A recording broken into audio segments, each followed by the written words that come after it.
Je m'appelle Adia de Charrière, j'ai 39 ans et je vais vous parler de mon deuxième roman, Arabe.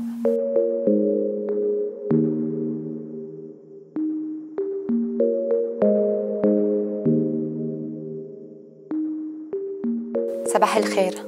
Quoi? Quoi? Qu'est-ce que tu viens de me dire, Maya? Bah bonjour. Mais merde, quoi, on peut plus se dire bonjour quand on se réveille côte à côte tous les matins depuis 10 ans?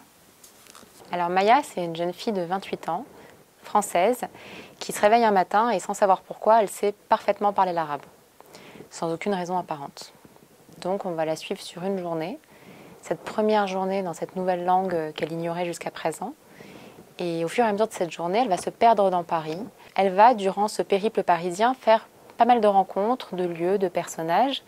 Chacune de ces rencontres aura un lien plus ou moins important avec le monde arabe. Le monde arabe au sens large. Le Maghreb, le Moyen-Orient, le Proche-Orient.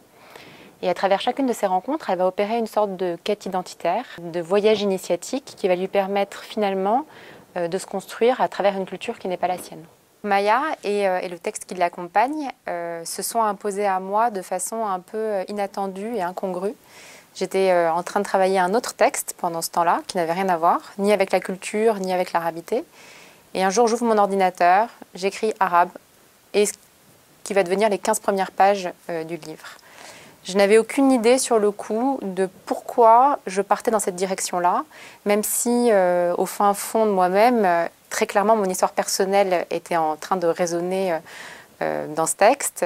Je suis moi-même d'origine syrienne. Je suis arrivée en France définitivement à l'âge de 6 ans. Et ma culture d'origine ne m'a jamais quittée, bien que d'une façon assez, disons, involontaire, je l'ai moi quittée pour un petit nombre d'années. La journée m'a permis de travailler l'émerveillement de Maya. L'unité de temps extrêmement limitée m'a permis de me débarrasser totalement, sans même m'y pencher, des considérations géopolitiques, des considérations d'ordre religieux. Maya se réveille, elle parle l'arabe, rien ne l'y a préparé et elle est uniquement émerveillée. Et cet émerveillement, il va passer par toutes les différentes découvertes qu'elle va faire de certains éléments de la culture arabe orientale durant cette journée, des choses qu'elle connaissait. Il y a par exemple un passage où elle va manger dans un restaurant libanais qu'elle connaît bien et qu'elle redécouvre totalement parce que jusqu'à présent, elle allait manger quelque chose d'exotique et que ce jour-là, elle va manger quelque chose qui lui est familier. Elle va complètement dépasser, transcender les a priori qu'elle aurait pu avoir jusqu'à maintenant.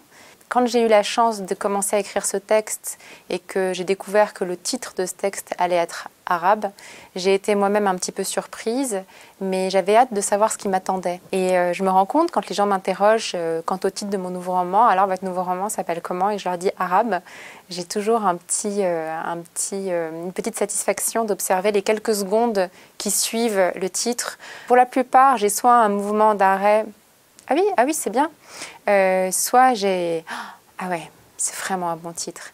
Et je trouve ça assez étonnant finalement que ce mot, aussi petit qu'il soit, ait une portée aussi importante dans l'inconscient collectif et dans l'inconscient collectif français. J'aime l'idée que Maya puisse prouver qu'on peut mélanger les couleurs entre elles et obtenir un camailleux de couleurs extrêmement vives les unes avec les autres et que chaque couleur mise à côté d'une autre se verrait encore plus mise en valeur. Ce n'est pas un texte qui vise à défendre la culture arabe, ce n'est pas un texte qui est là pour défendre la culture française, c'est un texte qui est là pour défendre l'idée que les cultures, en fait, non seulement peuvent cohabiter entre elles, mais qu'en plus, cette cohabitation mène à quelque chose d'extrêmement beau et d'extrêmement enrichissant pour l'être humain.